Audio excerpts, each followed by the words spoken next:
యేసయ్య నామానికి మహిమ కలుగును గాక. మీ అందరికీ నా ప్రత్యేకమైన వందనాలు. ఉపవాస ప్రార్థన ఎందుకు చేయాలి? ఉపవాస ప్రార్థన ద్వారా ఎటువంటి కార్యాలు జరుగుతాయి? ఎస్తేరు ఉపవాసం నుండి ప్రార్థించినప్పుడు తన యోధా జనాంగాన్ని మరణం నుంచి తప్పించి రక్షించుకొనగలిగింది. ఎవరైతే కుట్ర పన్ని ఉన్నారో వారి తంత్రాలు వారి వైపే త్రిప్పికొట్టేలా చేయగలిగింది ఉపవాస ప్రార్థనలో ఉన్న శక్తి. ఎస్తేరు 4:16లో వ్రాయబడిన రీతిగా. అలాగే ఉపవాస ప్రార్థన ద్వారా దుర్మార్గులు కట్టిన కట్లు విప్పబడతాయి, కాడిమాను మేకులు తీయబడతాయి, బాధింపబడిన వారిని విడిపిస్తుంది, ప్రతి కాడిని విరగొడుతుంది ఉపవాస ప్రార్థన. యెషయా 58:6. అలాగే ఆయన ఉగ్రత మనపై, మన దేశంపై, మన గ్రామాలపై ఉంటే ఉపవాస ప్రార్థన ద్వారా కనికరింపబడతాం.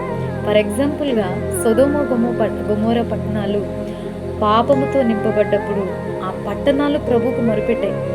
అలాగే మనం నివసిస్తున్న గ్రామంలో లేకపోతే మన దేశం ప్రభువుకు మొరుపెడుతుందేమో పాపంతో నిండిపోయి. ఒకవేళ దేవుని ఉగ్రత మన దేశం మీదకి, మన గ్రామాల మీదకి రాబోతుందేమో. అయితే ఉపవాస ప్రార్థన ద్వారా మనం ప్రార్థిస్తే కనికరించబడతామని దేవుని వాక్యం సెలవిస్తుంది. కోల్పోయినవన్నీ పొందుకుంటాం ఉపవాస ప్రార్థన ద్వారా.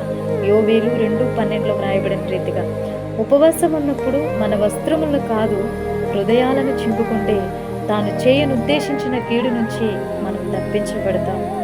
అలాగే దేవునికి ఇష్టమైన ఉపవాసం అసలు ఏంటి అనంటే, నీ ఆహారము ఆకలి గునిన వారికి పెట్టుటయు, నీ రక్త సంబంధికి ముఖము తప్పింపకుండుటయు, దిక్కుమాలిన బీదలను నీ ఇంట చేర్చుకునుటయు, వస్త్రహీనుడు కనబడినప్పుడు వారికి వస్త్రములిచ్చుటయు. ఇదియే కదా ఆయనకు ఇష్టమైన ఉపవాసము. యెషయా 58:7-8లో రాయబడిన రీతిగా. ఇలా చేసిన మన జీవితాలను దేవుడు ఏం చేయబోతున్నాడంట? ఆయనకి ఇష్టమైన ఉపవాసం మనం చేసినట్లయితే, ఆయనకి నచ్చేలాగా మన ఉపవాసం ఉన్నట్లయితే వేగు చుక్క వలె ఉదయింపజేస్తాడంట. స్వస్థత శీఘ్రముగా లభిస్తుందంట. నీవు ఆయనని పిలిస్తే యెహోవా వెంటనే ఉత్తరమిస్తాడంట. నీవు మొరపెడితే ఆయన అంటాడంట, నేనున్నాను అంటాడంట. ఇంకా ఎన్నో ఆశీర్వాదాలు. యెషయా 58:10 నుంచి చూసినట్లయితే, ఆశించిన దానిని ఆకలిగొనిన వానికిచ్చి శ్రమపడిన వానిని తృప్తిపరిచిన ఎడల చీకటిలో నీ వెలుగు ప్రకాశించును, అంధకారము నీకు మధ్యాహ్నం వలె నుండును. యెహోవా నిన్ను నిత్యము నడిపించును, క్షామకాలమున ఆయన నిన్ను తృప్తిపరిచి నీ ఎముకలను బలపరచును. నీవు నీరు కట్టిన తోట వలెను, ఎప్పుడు ఉబుకుచుండు నీటి ఊట వలెను ఉండేదవు. అలాగే పూర్వకాలము నుండి పాడైపోయిన స్థలములను నీ జనులు కట్టెదరు, అనేక తరముల క్రిందట పాడైపోయిన పునాదులను నీవు మరలా కట్టెదవు. విరగబడిన దానిని బాగు చేయువాడవనియు, దేశంలో నివసించినట్లుగా త్రోవలు సిద్ధపరచువాడవనియు నీకు పేరు పెట్టబడును. ఆయన నీతియే ఆయనకు ఆధారమాయను.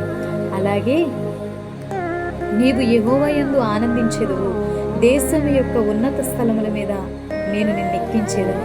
నీ తండ్రి అయిన యాకోబు స్వాస్యము నీ అనుభవములో ఉంచేదను అని యెహోవా సెలవిచ్చుచున్నాడు. మనము ఆయనకి నచ్చే విధముగా ఉపవాస ప్రార్థన చేసినట్లయితే ఎన్నో ఆశీర్వాదాలు పొందుకుంటాం.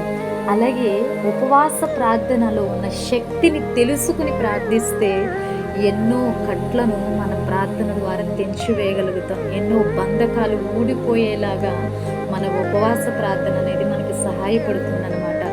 కొన్నిసార్లు మనం ప్రార్థించిన సమస్యలు మొండిగా, బండగా మన ముందు ఉండొచ్చు. అలాగే పర్వతాల వలె మన ముందు కనిపించవచ్చు. వాటన్నిటిని మైనం వలె మార్చగల సామర్థ్యం కలిగిందే ఉపవాస ప్రార్థన. నీ సమస్య ఏదైనా సరే అది పెకిలింపగల సామర్థ్యం ఒక ఉపవాస ప్రార్థనకి మాత్రమే ఉంది. ఉపవాస ప్రార్థనలో ఉన్న శక్తి మిమ్మల్ని మరింత దేవునికి దగ్గర చేయునుగాక.